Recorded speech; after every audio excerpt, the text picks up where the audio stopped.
With the inclement weather turning late summer into a windy and wet tempest, there are a lot of unpleasant road conditions hitting the UK highways.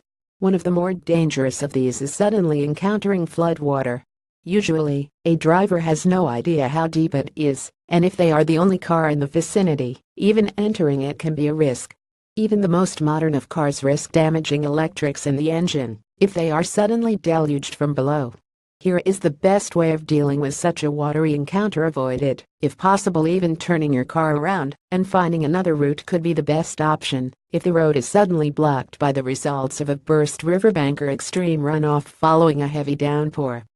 A few minutes extra on your journey is a better bet than being stuck until your roadside recovery team can arrive. As a rough guide, 6 inches of standing water is okay for most vehicles, with 4 inches if it is moving. Make allowances depending on whether you set off in the Maserati or the Discovery on this particular journey. If you have suitable footwear, it could be worth testing the depth with a quick paddle, or even for the less brave among you, wait for a night in a shining white 4x4 to test it for you. Stick to the middle of the road. Roads have a natural bow to them, so the deepest water will be at the sides. Therefore, stick to the middle of the road if you do have no alternative but to press ahead. Drive very slowly, in first gear, and with high revs. This will help to keep your exhaust pipe from flooding. The temptation is to accelerate away as you pass the worst of the water, but avoid this, as the sudden spurt, even a little one, will push water up into your engine.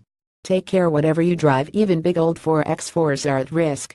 Land Rover experts advise entering the water at about 12 miles per hour, then accelerating up to 3 or 4 miles per hour. This should create a bow wave in front of your vehicle, offering a little extra protection. Aquaplaning: this is when your tires lose grip with the surface of the road. It can happen when driving through even a small puddle.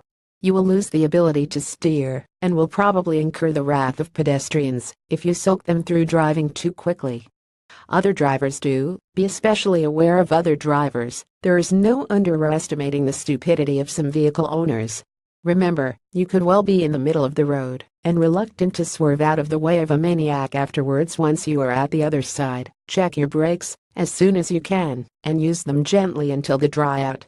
Also, if it was a wet autumn flood and full of leaves, check the radiator for any blockages. Safe driving.